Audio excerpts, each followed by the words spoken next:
ছাত্রছাত্রীদের আবার একবার অনলাইন ক্লাসরুমে স্বাগত জানাই। তোমরা রয়েছো ছায়া প্রকাশনী প্রাইভেট লিমিটেডের অনলাইন ক্লাসরুমে। আমি তোমাদের সাথে ক্লাস শেয়ার করছি সত্যজিৎ বসু, তারকেশ্বর মহাবিদ্যালয়ের হেড অব দ্য ইনস্টিটিউশন এবং ছায়া প্রকাশনীর English tutor series class 5 to class 10 এই বইগুলো টেক্সট পার্টের রাইটার। আজকে আমি তোমাদের সঙ্গে যে ক্লাসটা শেয়ার করতে যাচ্ছি সেটি হলো ক্লাস 9-এর lesson number 11, a shipwrecked sailor, written by Daniel Defoe. তোমরা প্রত্যেকে বই নিয়ে বসো। It will be helpful to understand the text part in a much better way. এই পৃষ্ঠা শুরু করার আগে তোমরা যদি টেক্সট বই লক্ষ্য করো তাহলে দেখতে পাবে about the author, about the writer Daniel Defoe দু চার কথা বলা আছে টেক্সট শুরুর আগে। তারপরে টেক্সটের একটা ছোট্ট করে সিনপসিস করে দেওয়া আছে, সেটাও কিন্তু টেক্সট পার্টটা বোঝার ক্ষেত্রে তোমাদের ক্ষেত্রে খুব কাজে লাগবে। A shipwrecked sailor written by Daniel Defoe. What is written before the text? Daniel Defoe 1660 টু 1731 1660 সালে জন্মগ্রহণ করেছিলেন, মারা যান 1731 সালে। Was an English writer and journalist. তিনি ইংরাজির একজন সাহিত্য রচনাকারী এবং একজন সাংবাদিকও বটে। He is most famous for his novel Robinson Crusoe. এই একটিমাত্র উপন্যাস ড্যানিয়েল ডিফোকে সারা পৃথিবীর সাহিত্যপ্রেমী মানুষের কাছে অত্যন্ত জনপ্রিয় করেছিল। তখন শুধু তাই নয়, এখনো পর্যন্ত ড্যানিয়েল ডিফোর লেখা এই Robinson Crusoe is treated by everyone as a great piece of literature. A prolific and versatile writer, Defoe is also known for pamphlets and journals on various topics. Pamphlet কথাটার মানে হচ্ছে ছোট ছোট পুস্তিকা, এবং বিভিন্ন ধরনের জার্নালেও তিনি অনেক লেখা লিখেছেন। So the name of Daniel Defoe in the field of English literature is known to all. তাহলে আমরা যে পিসটা পড়তে যাচ্ছি, a shipwrecked sailor, it is taken from Daniel Defoe's world famous novel Robinson Crusoe. সেখান থেকে নেওয়া একটা গল্পের অংশ। সে সম্পর্কেও টেক্সটের উপরে কি বলা আছে দেখো। The following text is adapted from a section of Daniel Defoe's famous novel Robinson Crusoe. Daniel ডিফোর খুব বিখ্যাত উপন্যাস রবিনসন ক্রুসো থেকে এই অংশটা নেওয়া হয়েছে। And tells us how Crusoe after being shipwrecked, shipwreck কথাটার মানে হচ্ছে জাহাজ ডুবি। তাহলে যে গল্পটা আমরা পড়তে যাচ্ছি, যে গল্পের অংশটা আমরা পড়তে যাচ্ছি, তাতে কি বলা আছে? ড্যানিয়েল ডিফো, তার মানে যে গল্পটা আমরা পড়তে যাব, that is going to be the first person narration, as if Daniel Defoe is telling us the story, the adventurous story himself. জাহাজ ডুবির পরে found himself on a dismal island. Dismal কথাটার মানে হচ্ছে ডেজোলেট, একদম নির্জন, কোনো জনপ্রাণী নেই এরকম একটা দ্বীপের মধ্যে তিনি কোন রকমের সাঁতরে পৌঁছে গিয়েছিলেন। And how he passed the next part of his life in the midst of the dismal island, that is beautifully narrated in the story. জাহাজ ডুবির পরে তিনি একটি বিচ্ছিন্ন দ্বীপ, নির্জন দ্বীপে গিয়ে পৌঁছন। It also gives us an inspiring account of how he makes the island habitable, বাসযোগ্য, with his hard work. তিনি কঠোর পরিশ্রম করে ধীরে ধীরে কিভাবে ওই নির্জন দ্বীপটাকে বাসযোগ্য দ্বীপে পরিণত করেছিলেন, for himself, only for survival, বেঁচে থাকার জন্য, তার বর্ণনা কিন্তু আমরা এই ছোট গল্পটায় পাবো। তবে পুরো রবিনসন ক্রুসোতে যেটা থাকবে সেটা হচ্ছে, উপন্যাসে যেটা রয়েছে, a prolong journey and prolonged description of his stay in the midst of that island. আমাদের জন্য যে সিলেক্টেড পার্টটা রয়েছে সেখানে আমরা যেটা দেখতে পাবো সেটা হচ্ছে how Daniel Defoe spend complete 1 year in the midst of that dismal island, lonely, ওই নির্জন দ্বীপে একাকী তিনি কিভাবে 1 বছর তার বসবাস পূর্ণ করেছিলেন তার বর্ণনা আমরা শুনতে যাচ্ছি। I think as it is a story of adventure, as it is a story of romance, definitely it will attract you while reading the story. তার মানে এই ধরনের গল্প পড়ে আমরা কি পাই? There is no moral lesson. There is no vital topic discussed here. It's an absolute romantic and adventurous journey narrated through the story. এবং তিনি তার একার প্রচেষ্টায় কিভাবে ওই দ্বীপটাকে বাসযোগ্য দ্বীপে পরিণত করেছিলেন তার খুব একটা সুন্দর বর্ণনা কিন্তু আমরা গল্পটার মধ্যে পাব। Let us enter into the story itself. On September 30, 1659, I, miserable Robinson Crusoe, 1659 সালের 30শে সেপ্টেম্বর আমি কে? বিপর্যস্ত Robinson Crusoe. What for he is describing his own condition as miserable? Primarily, it was a long, tedious sea journey on a ship. Then their ship falls in an accident, and ultimately the ship sank into the midst of the sea. Somehow he was able to make himself afloat on the sea water. ভাসতে ভাসতে ভাসতে ভাসতে সে পৌঁছে গিয়েছিল এক অজানা দ্বীপে। তাই রবিনসন ক্রুশোর অবস্থা কিরকম ছিল? বিধ্বস্ত, রণক্লান্ত, একবারে পর্যুদস্ত অবস্থায় সে পৌঁছেছিল ওই অজানা অচেনা দ্বীপে। Being shipwrecked during a violent storm, ভয়ঙ্কর ঝড়ের মাঝে পড়েছিল তাদের জাহাজ। সেই ভয়ঙ্কর ঝড়ের ধাক্কা সামলাতে না পেরে ultimately it sank into the midst of the sea, জাহাজটা সমুদ্রের মাঝে ডুবে গেল। Came on shore on this dismal island. আর রবিনসন ক্রুশো ভাসতে ভাসতে, ডিজম্যাল কথাটার মানে কি?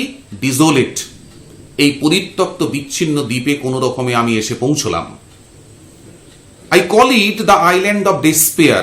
ডেসপেয়ার কথাটার মানে হচ্ছে হতাশা। আমি এই দ্বীপটাকে বলি হতাশার দ্বীপ। কেন? তার কারণ হচ্ছে to describe a place habitable for human beings. সেখানে কি থাকতে হবে? অন্ন, বস্ত্র, বাসস্থানের ব্যবস্থা থাকতে হবে। There must be some human association to pass the time. কিন্তু এই যে দ্বীপটায় সে পৌঁছেছিল সেটা ছিল জনমানবহীন এক অদ্ভুত পরিত্যক্ত দ্বীপ। I was almost dead and the rest of my ship's company was drowned. Drown মানে হচ্ছে ডুবে যাওয়া। Drowned. I was almost dead. আমিও প্রায় মরেই যাচ্ছিলাম। And the rest of my ship's company, rest মানে হচ্ছে বাদবাকি। জাহাজে আমার বাদবাকি যারা সঙ্গী সাথী ছিল তারা সবাই সমুদ্রের জলে ডুবে মারা যায়। I had neither food, house nor clothes. তাহলে ভাসতে ভাসতে রবিনসন ক্রুশো হয়তো একটা পায়ের তলায় মাটি খুঁজে পেল। He got an island and he was able to avoid his death instantly. জাহাজ ডুবির ফলে তার যে মৃত্যুর সম্ভাবনা ছিল সেটাকে হয়তো সে এড়াতে পারল। কিন্তু এমন একটা দ্বীপে এসে সে পৌঁছলো যেখানে না ছিল খাবার, না ছিল বাসা বাঁধার মতো কোনো অপশন, জামা কাপড়ের তো কোনো প্রশ্নই নেই। I feared I would be devoured by wild beasts. Devour, একদম দ্রুত গিলে খাওয়া। I feared, ফিয়ারের পাস্ট টেন্স। আমার আরেকটা ভয় লাগতে আরম্ভ করলো যে ভয়ঙ্কর কোনো জন্তু জানোয়ার, বিস্ট, হয়তো আমাকে গিলেও খেয়ে নিতে পারে। When night came, I slept in a tree for fear of wild creatures. Wild creatures, বন্য জীব, বন্য জন্তু জানোয়ার। When night came, রাত্রি যখন নেমে এলো, বন্য জন্তুর ভয়ে আমি গাছের ওপর উঠে ঘুমোতে আরম্ভ করলাম। ইট রেইনড অল নাইট, সারা রাত ধরে বৃষ্টি হয়েছিল। That means sitting on the top of a tree, being drenched by the rain water, he had to pass the first night in the midst of that dismal island. ওই পরিত্যক্ত দ্বীপে, নির্জন দ্বীপে গাছের ওপর চড়ে সারা রাত বৃষ্টি স্নাত হয়ে তাকে কোনো রকমে প্রথম রাত্রিটা কাটাতে হলো। The rain continued through the next day with gust of wind, ঝলকে ঝলকে বাতাস। পরের দিনও কিন্তু বৃষ্টি চলতে লাগলো। বৃষ্টি আগের দিন যেমন হচ্ছিল, পরের দিনও ঠিক একইভাবে বৃষ্টি হতে লাগলো, তার সঙ্গে তোমার বাতাসের ঝলক। Only a wreck of my ship was to be seen at low water. Wreck, remains, ধ্বংসাবশেষ। At low water, যেখানে সমুদ্রের জলটা খুব অগভীর, সেখানে দেখতে পেল Robinson Crusoe some remainings of his ship. যে জাহাজে করে তারা পাড়ি দিচ্ছিল, সেই জাহাজের কিছু ভগ্ন অংশ জলের ওপর থেকে দেখা যাচ্ছিল, যেখানে সি ওয়াটার ইজ শ্যালো।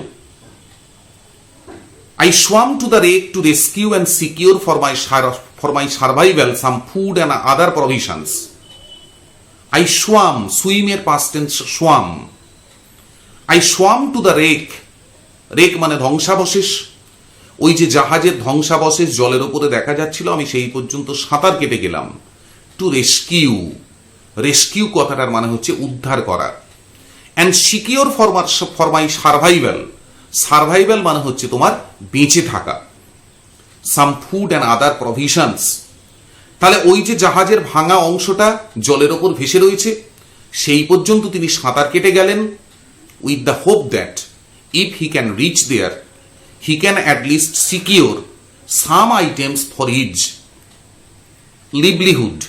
বেঁচে থাকার জন্য কিছু উপকরণ তিনি হয়তো সেখানে পেতে পারেন, সেই ভেবে জাহাজ পর্যন্ত তিনি সাঁতার কেটে গেলেন। I was able to collect some wood, cable, string, a knife, nails and a gun. তাহলে জাহাজের ওই ভগ্নাংশ থেকে তিনি কি কি পেলেন? তিনি কিছুটা কাঠ, খানিকটা কেবল মানে লোহার তৈরি দড়ি, স্ট্রিং দড়ি, এ নাইফ একটা ছুরি, নেলস কিছু পেরেক, অ্যান্ড এ গান এবং একটা বন্দুক তিনি সেখান থেকে উদ্ধার করতে সমর্থ হলেন। I also collected a hammock and some canvas with which I made a tent. Hammock কথাটার মানে হচ্ছে তোমার hanging bed made of string, ঝুলন্ত বিছানা, দড়ির তৈরি ঝুলন্ত বিছানা, সেটাও আমি সেখান থেকে সংগ্রহ করতে পারলাম। অ্যান্ড সাম ক্যানভাস, ক্যানভাস হচ্ছে এক ধরনের মোটা পুরু কাপড়, ওয়াটারপ্রুফ। ওই কাপড় দিয়ে কি তৈরি করা যায়? টেন্ট, টেন্ট মানে তাঁবু, বসবাসের জন্য। I also collected a hammock and some canvas with which I made a tent. তাহলে আমি একটা ঝুলন্ত বিছানা দড়ির তৈরি সেটা উদ্ধার করতে পারলাম, এবং কিছু ক্যানভাস কাপড় যা দিয়ে আমি একটা তাঁবু বানিয়েছিলাম। I got some ink and paper. আমি কিছুটা কালি এবং কিছুটা কাগজও সংগ্রহ করতে পেরেছিলাম। I also found some money, but they were useless to me in this barren island. barren কথাটার মানে হচ্ছে বন্ধা, উইদাউট হিউম্যান হ্যাবিটেশন, যেখানে কোনো মানুষ বাস করে না, যেখানে মানুষের কোনো অস্তিত্ব নেই, সেখানে টাকা পয়সারও কোনো মূল্য নেই।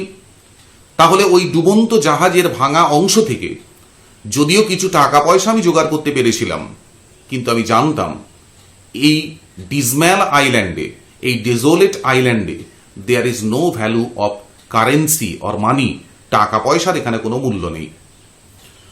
I was some 100 leagues out of the ordinary course of the trade of mankind. League হচ্ছে an unit of measurement. এক লিগ মানে হচ্ছে 3 মাইলের কাছাকাছি। তাহলে তার যেহেতু সমুদ্রযাত্রার পূর্ব অভিজ্ঞতা ছিল, তিনি যেহেতু সমুদ্রযাত্রার খুঁটিনাটি জানতেন, অতএব জাহাজ ডুবি যে জায়গায় হয়েছে সেটা I was some 100 leagues out of the ordinary course of the trade of mankind. তাহলে সমুদ্রপথে যে জাহাজ যায় তারও একটা নির্দিষ্ট পথ আছে, নির্দিষ্ট রুট আছে, যে রুটে সাধারণত জাহাজ যাতায়াত করে। লেখক জানতেন, রবিনসন ক্রুসো জানতেন, তিনি সেখান থেকে অন্তত 100 লিগ দূরে, তার মানে প্রায় 300 মাইল দূরে। এটা কিন্তু an information of hopelessness. What for? তার মানে হচ্ছে তিনি যে নির্জন দ্বীপে স্থান পেয়েছেন, সেখান থেকে উদ্ধার পাওয়ার তার যে সুযোগ, সেটাও কিন্তু বড় ক্ষীণ। তার কারণ যে পথ দিয়ে সাধারণত জাহাজ চলাচল করে, সেই পথ থেকে অন্তত 300 মাইল দূরে এক বিচ্ছিন্ন, অজানা, অচেনা দ্বীপে তিনি স্থান পেয়েছেন। I was convinced I had to spend the rest of my life alone in this wild, desolate island. I was convinced, that means I had the firm belief. তার মানে জাজিং দ্য সিচুয়েশন, লেখক কিন্তু একটা সিদ্ধান্তে পৌঁছেছিলেন যে আর বোধহয় কোনোদিন আমার চেনা পৃথিবীতে ফিরতে পারবো না, যার ফলে জীবনের যে কটা দিন বাকি আছে হয়তো আমাকে এই নির্জন বিচ্ছিন্ন দ্বীপেই বেঁচে থাকতে হবে। তার কারণ যে জায়গায় আমি উঠে এসেছি সেটা সমুদ্রপথে মানুষের স্বাভাবিক চলাচল থেকে প্রায় 300 মাইল দূরে। দ্যাট মিনস কোনো জাহাজকে দেখে যে চিৎকার করে আমি উদ্ধার পাওয়ার চেষ্টা করব, বা কোনো জাহাজ আমাকে দেখে যে উদ্ধার করার চেষ্টা করবে, probably there is no such scope remains visible to me. যার ফলে he took a kind of firm decision, যতদিন বেঁচে আছি, যেভাবে বেঁচে আছি, I must have to spend the remaining part of my life in the midst of this desolate island. এই বিচ্ছিন্ন দ্বীপেই হয়তো আমাকে জীবনের বাকি অংশটা কাটাতে হবে। I searched long for a place of safe habitation. ঠিক আছে, তার মানে লক্ষ্য করে দেখো, this is the moral lesson one can learn out of this piece. মানুষের জীবনে কিন্তু বিপদ আসতেই পারে, দুর্যোগ আসতেই পারে, কিন্তু দুর্যোগ বা বিপদের সম্মুখীন হয়ে একটা মানুষের কি করা উচিত?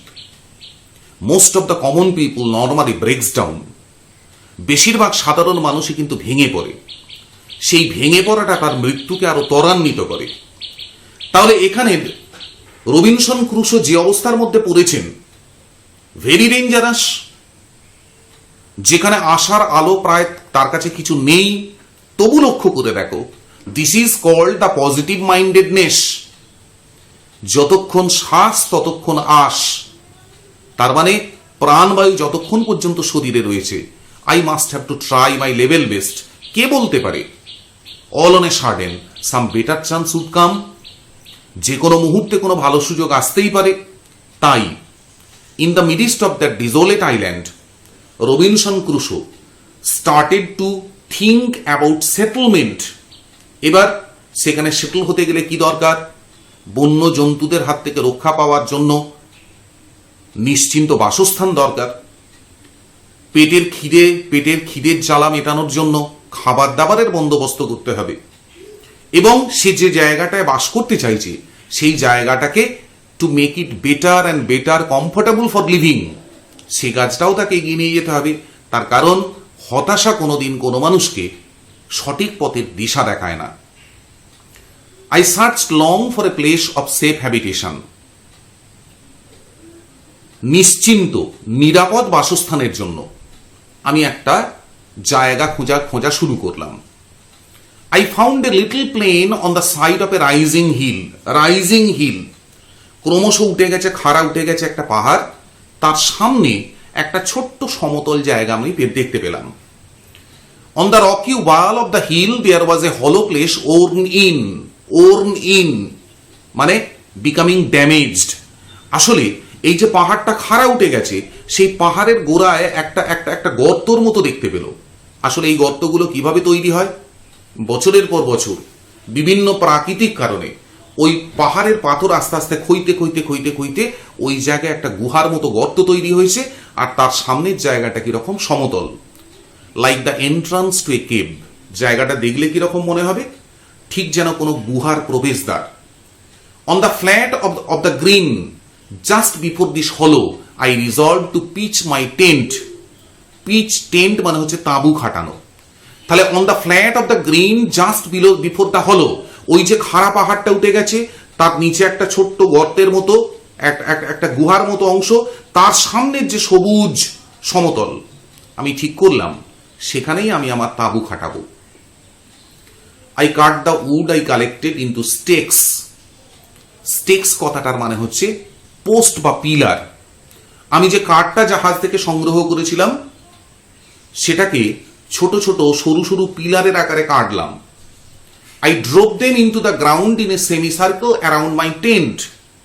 তাহলে ওই যে তাঁবুটা খাটিয়েছি সেটার চারদিকে অর্ধচন্দ্রাকৃতি আকারে I drop them into the ground, ড্রাইভের পাস্ট টেন্স ড্রোভ, তার মানে আমি ঘা মেরে ওই খুঁটিগুলোকে মাটির মধ্যে পুঁতলাম। In a semi circle around my tent, আমার তাঁবুর চারদিকে তোমার অর্ধচন্দ্রাকৃতি আকারে।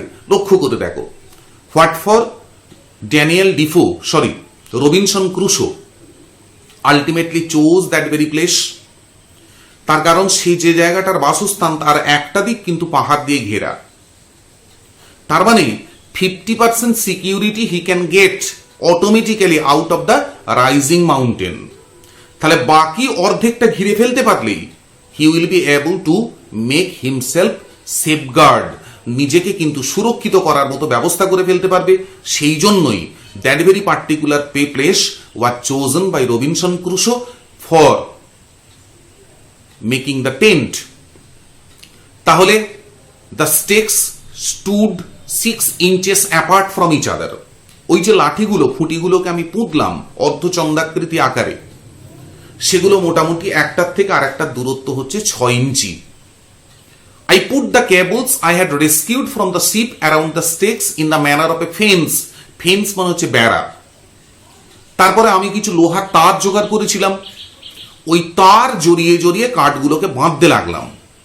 তাহলে কাঠের খুঁটি দাঁড় করানো এবং একটা কাঠের সঙ্গে আর একটা কাঠ তোমার কেবল দিয়ে জড়ানো, সেটা কিরকম হবে? অনেকটা বেড়ার মতো, ফেন্স বেড়ার মতো আমি তৈরি করলাম। I used a short ladder to go over the fence. তাহলে ওই যে তোমার বেড়া দিয়ে ঘেরা হয়ে গেল, এবার সে তাঁবুর মধ্যে ঢুকবে কি করে? খুব সচেতনভাবেই সে কোনো দরজা রাখেনি। সে কি করলো? একটা মই তৈরি করলো ওই বেড়ার ওপর দিয়ে উঠে ভেতরে ঢোকার জন্য। ওয়ান্স ইন, তাহলে ওই মই বেয়ে বেড়ার ওপর থেকে যখন একবার সে ভেতরে ঢুকবে, I withdrew the ladder after me so that I was completely fortified against the world outside. উইথড্রর পাস্ট টেন্স হচ্ছে উইথড্রিউ। তাহলে বেড়ার ওপর মই বেয়ে ওপরে উঠলো, সেখান থেকে ভেতরে ঢোকার আগে সে কি করলে? এদিক থেকে মইটাকেও তুলে নিল। উইথড্রিউ the ladder after me so that I was completely fortified. Fortified কথাটা এই ভার্বটা কোত্থেকে এসছে? অ্যাডজেক্টিভটা কোথা থেকে এসছে? ফ্রম ফোর্ট, দুর্গ। সেখান থেকে ফর্টিফাইড, সুরক্ষিত, দুর্গের মতো সুরক্ষিত। এগেইনস্ট দ্য ওয়ার্ল্ড আউটসাইড, বাইরের জগৎ থেকে আমি নিজেকে সিকিওর করতে পারলাম বাই দ্যাট ভেরি মিনস। তার মানে with positive mentality, with instant quick wit, he can at least manage where to live, where to spend the nights for safety. তিনি অন্তত বাসস্থানের একটা ছোটখাটো ব্যবস্থা করে নিলেন। Into this tent I brought all my stores and provisions. Stores and provisions মানে হচ্ছে মালপত্তর, which I was able to collect from the shipwreck, from the wrecked part of the sea, wrecked part of the ship. ওই জাহাজের ভাঙা অংশ থেকে সে যে সমস্ত মালপত্রগুলো জোগাড় করতে পেরেছিল সেগুলোকে ধীরে ধীরে তার তাঁবুর মধ্যে ঢোকালো। After I had been on the island for 10 or 12 days, it occurred to me that I would lose the measure of time. তাহলে এইভাবে তাঁবুর মধ্যে, ওই বিচ্ছিন্ন দ্বীপের মধ্যে 10-12 দিন কাটানোর পর তার মনে হলো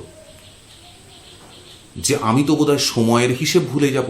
loose the measure of time, measure of time সময়ের মাপ, দিনক্ষণ, এগুলো তো এখানে ভুলে যাব। তার কারণ this was because I had neither watch নর ক্যালেন্ডার। তার কারণ আমার সঙ্গে না আছে কোনো ঘড়ি, না আছে কোনো ক্যালেন্ডার যেখান থেকে আমি দিন নির্ণয় করতে পারবো। টু প্রিভেন্ট দিস, এই ব্যাপারটাকে আটকানোর জন্য I cut with my knife upon a large post the date of my landing. তাহলে আমি কি করলাম, ছুরি দিয়ে একটা বড় খুঁটির ওপর খোদাই করে আমি দিনটা লিখলাম, কোন দিন আমি এখানে ল্যান্ড করেছি, এই দ্বীপে কোন দিন আমি প্রথম এসেছি সেই ডেটটাকে আমি ওপরে খোদাই করে লিখে রাখলাম। I put a notch with my knife for every day, notch means mark. তারপরে প্রত্যেকটা দিনের জন্য একটা একটা একটা একটা করে দাগ দিতে আরম্ভ করলাম।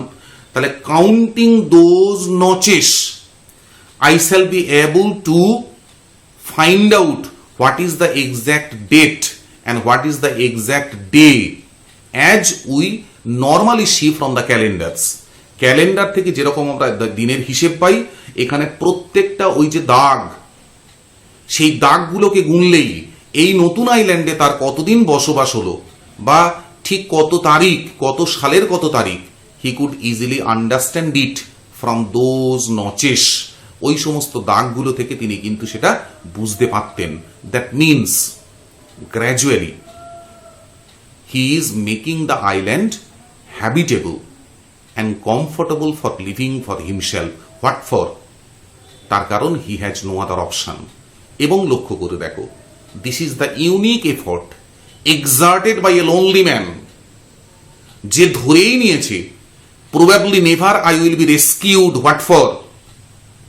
জাহাজ সাধারণত যে পথে যাতায়াত করে সে পথ থেকে সে অনেক দূরে, অতএব এইখানে সমুদ্রের এই অংশে কোনো জাহাজ যাতায়াত করার প্রায় কোনো সুযোগই নেই।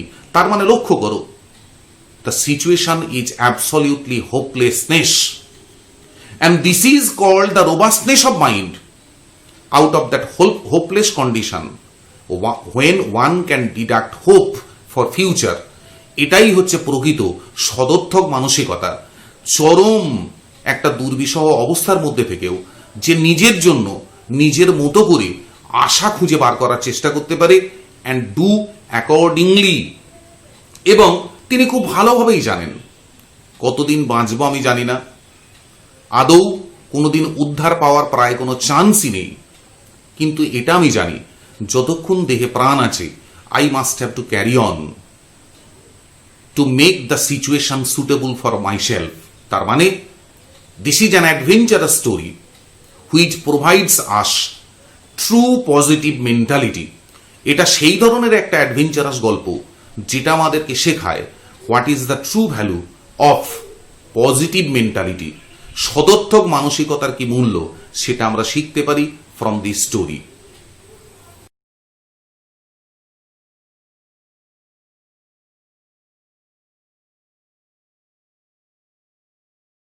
সঠিক প্রস্তুতি মানেই দরকার ছায়া প্রকাশনীর শিক্ষক সিরিজের বই।